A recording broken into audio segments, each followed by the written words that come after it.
And sad news निकल के सामने आ रही है कि जो Kannada film actor mister Puneeth Rajkumar वो अब हमारे बीच में नहीं रहे। He died due to heart attack while he was working out at his gym and he was just 46 years old.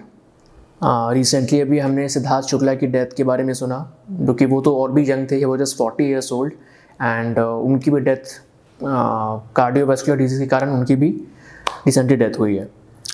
So actually इस वीडियो में हम डिस्कस करने जा रहे हैं कि आखिर ये ऐसा कौन सा कार्डियोवैस्कुलर डिजीज़ का एपिडेमिक पूरे देश में चल रहा है जिसके कारण से लोग अपनी जान गंवा रहे हैं, एंड स्पेशली यंग लोग।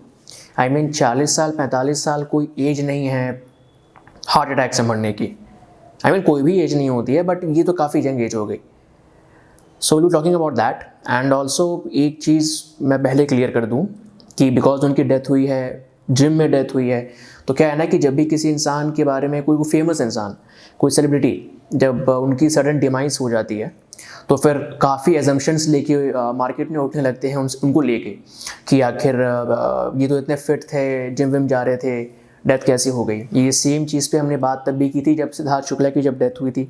उन पर भी हमने एक वीडियो बनाया था कि क्या पॉसिबल रीजंस हो सकते हैं इन डेथ्स के पीछे। मैं ओवरऑल डेथ्स की बात कर रहा हूँ, मैं बस किसी एक्टर या मैं किसी सेलिब्रिटी की बात नहीं कर रहा हूँ। मैं यहाँ पे बात कर रहा हूँ CVD के बारे में, which is your cardiovascular disease.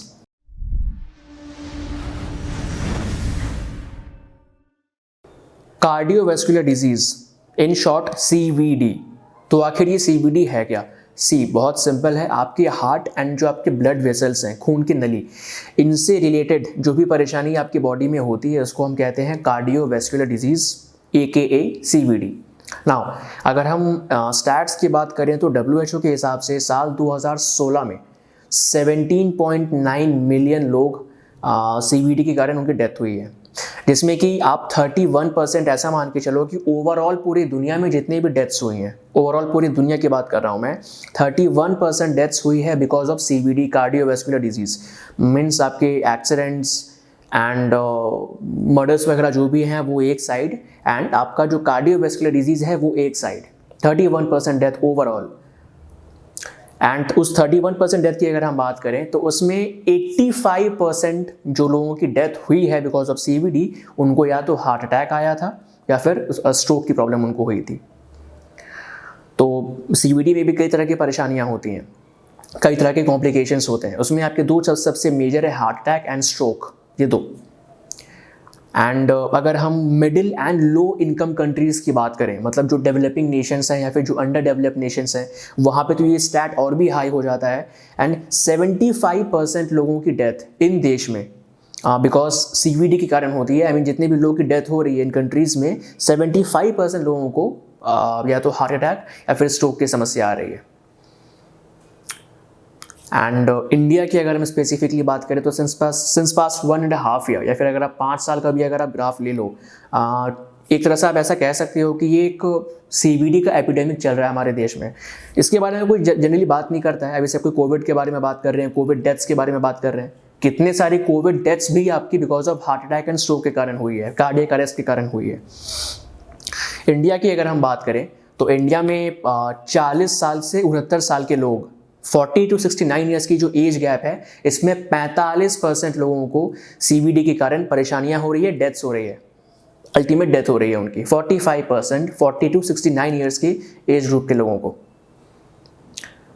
तो आखिर क्या हो रहा है ऐसा? मतलब अचानक से, आई मीन अचानक से तो बिल्कुल भी नहीं है, ये काफ़ी सालों से ये बिल्डअप होता आ रहा है। एंड अब ये क्या है ना कि ये बबल पहले फूलता गया, अब ये बबल बर्स्ट हो रहा है।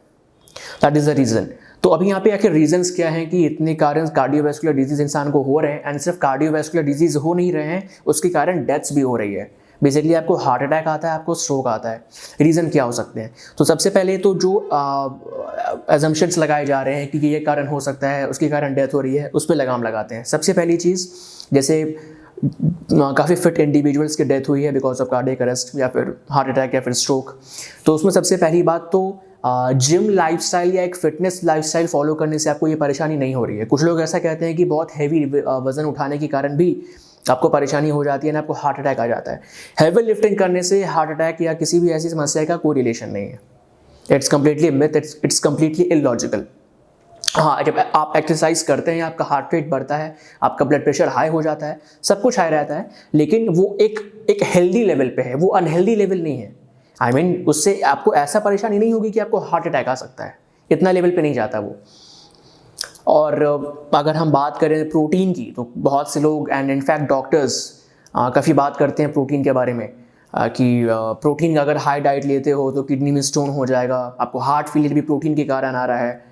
And it's again completely illogical. जिन लोगों को फिजियोलॉजी एंड न्यूट्रिशन साइंस के बारे में जानकारी है वो ये चीज़ अच्छे से एक्सप्लेन कर सकते हैं कि प्रोटीन में ऐसा कुछ है नहीं, प्रोटीन का ऐसा कुछ मैकेनिज्म नहीं है। एब्जॉर्प्शन की बात कर लो, एसिमिलेशन की बात कर लो, किसी भी चीज़ की आप बात कर लो, डाइजेशन की अगर आप बात कर लो, प्रोटीन आपके कोरोनरी आर्टरीज को ब्लॉक कर ही नहीं सकता है, आपके हार्ट को प्रॉब्लम पहुंचा ही नहीं सकता है। हाँ, आपकी ईटिंग हैबिट से ये डिसाइड होता है कि आपको परेशानी होगी कि नहीं होगी, but protein is not the cause. And actually इस चीज़ पर हमने काफ़ी डिटेल में बात की हुई है सिद्धार्थ शुक्ला वाली वीडियो में, जिसमें हमने बात किया था कि क्यों यंग इंडियंस को हार्ट अटैक्स आ रहे हैं। वहाँ पे हमने इस चीज़ को पूरा डीबंक किया है। आपको आई लिंक में उस वीडियो का लिंक मिल जाएगा, आई बटन पे आप क्लिक करके वो वीडियो देख सकते हैं। अगेन पहले इस वीडियो को आप पूरा देख लो, उसके बाद नाउ मूविंग अहेड। प्रोटीन इसका कॉज नहीं है, एक आप जिम में जाके हेवी लिफ्टिंग कर रहे हो वो इसका कॉज नहीं है, तो फिर क्या हो सकता है? एनाबॉलिक्स, डाययूटिक्स।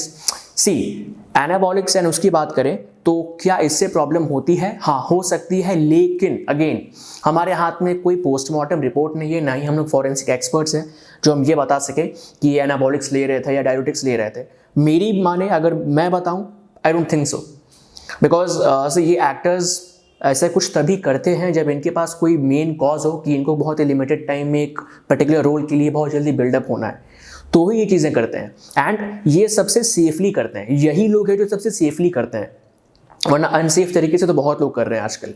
बट ये पूरे मेडिकल प्रोफेशनल्स के अंडर में करते हैं, सब कुछ गाइडेंस लेते हैं, प्रॉपर इनकी पीसीटी चलती है, प्रॉपर साइकिल चलती है, सब कुछ।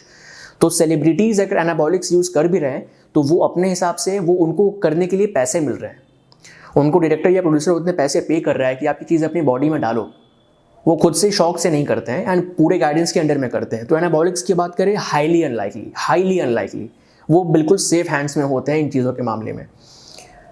तो फिर रीजंस क्या हो सकते हैं? आपकी ईटिंग हैबिट्स। आजकल मार्केट में ना लो फैट और लो कोलेस्ट्रॉल का ट्रेंड चला हुआ है। आप कोई भी प्रोडक्ट अगर मार्केट से परचेज करते हो उसमें लिखा रहता है लो इन फैट, लो इन कोलेस्ट्रॉल। इस पर हमने कितनी बार बात की है कि फैट या कोलेस्ट्रॉल आपका दुश्मन नहीं है। आप जो कोलेस्ट्रॉल की रिपोर्ट निकलवाते हो उसमें जो आपका टोटल कोलेस्ट्रॉल आप चेक करते हो, total cholesterol is not an indication which might tell you that you are suffering from this problem.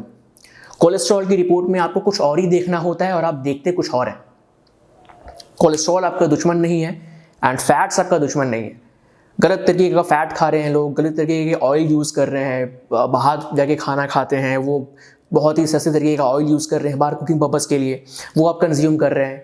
एक ही ऑयल को जला जला कर लोग कंज्यूम कर रहे हैं। इंडिया की अगर बात कर लें, स्ट्रीट फूड की बात कर लें, रोड के साइड में आपको जितने भी मिठाइयों की दुकानें हैं, समोसा इंडिया में काफ़ी मिलता है, तो वो लोग जिस तरह का ऑयल यूज़ करते हैं वो उसको बार बार जलाते रहते हैं एंड ऑयल एक बर्निंग पॉइंट के बाद जलने लगता है। हर ऑयल का एक बर्निंग पॉइंट होता है, उसके बियॉन्ड आप जब उसको हीट करते हो वो तेल जलने लगता है एंड कार्सिनोजेनिक in नेचर बन सकता है। इस तरह के ऑयल्स खा के आपको कैंसर भी हो सकता है।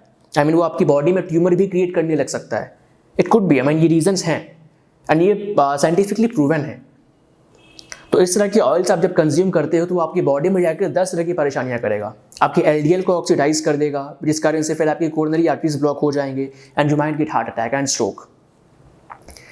तो प्रोटीन इसके पीछे का कारण नहीं है, जिम इसके पीछे का कारण नहीं है। एनाबॉलिक्स हाईली अनलाइकली, अनलेस आप बहुत ही गंदे तरीके से साइकिल चला रहे हो, कुछ पता नहीं है आपको, क्योंकि ये नहीं करते उस तरीके से। एंड हमें भी किसी तरह का स्टेटमेंट देने से पहले हमें बचना चाहिए, बिकॉज हमारे पास कोई फॉरेंसिक रिपोर्ट नहीं है उनकी, पर्टिकुलर मैं बात कर रहा हूँ उनकी, हमारे पास कोई पोस्टमार्टम रिपोर्ट नहीं है, तो हम ये नहीं कह सकते कि आखिर क्यों हुआ होगा। हाँ, मैं यहाँ पर बात कर रहा हूँ overall deaths related to CVD, उसके पीछे क्या कारण हो सकता है मैं वो आपको बता रहा हूँ। पुनीत राजकुमार की डेथ कैसे हुई है ये मैं आपको नहीं बता सकता, because as I said I am not a forensic expert and मेरे पास कोई रिपोर्ट भी नहीं। मैं ओवरऑल CVD की बात कर रहा हूँ, मैं यहाँ पे सिर्फ एक पर्टिकुलर इंसान की बात नहीं कर रहा, ओवरऑल डेथ्स की बात कर रहा हूँ मैं। एंड जहाँ तक मुझे समझ में आता है, इंडियन फैमिलीज में it could be the highly consumption of omega 6 rich oils आप जो यूज़ कर रहे हो अपने घर में, ये जो फॉर्चून एंड वगैरह जो आप ऑयल यूज़ कर रहे हो वो हाईली, वो मतलब ओमेगा 6 में काफ़ी हाई है, वो it's high in omega 6। So I think आपको अपने ईटिंग हैबिट्स पे आपको फोकस करना चाहिए, ना ही कि आप प्रोटीन खाना बंद कर दो, ना ही आप जिम जाना बंद कर दो, ऐसा कुछ मत करो आप, ये कोई रीजंस नहीं है। सो आई होप कि आपके डाउट्स एंड कन्फ्यूजन क्लियर हो गए होंगे। प्लीज़ हमारा लास्ट वीडियो को जाकर आप ज़रूर देखें, वहाँ पे हमने और डिस्कशन किया है काफ़ी विविध तरीके से। रही बात पुनीत राजकुमार की, तो भगवान करे उनकी आत्मा को शांति मिले। उनके परिवार के लिए काफ़ी टफ टाइम होगा, बिकॉज ये काफ़ी अनफॉर्चुनेट था, एक सडनली उनके फैमिली में ये न्यूज़ गई होगी, तो वो भी इसके लिए कभी प्रिपेयर नहीं हुए होंगे। कोई नहीं, आई होप आप भी ऐसे कुछ एजम्पशंस खुद से लगाने से बचोगे। Okay, so if you think that you are an educated person, then start behaving like one. An educated person waits for stats, reports and complete body analysis. जो uneducated लोग होते हैं उनका काम होता है कि rumors फैलाओ, बातें करो, gossip करो. Don't behave like that. Be civilized and be sensible. See you again.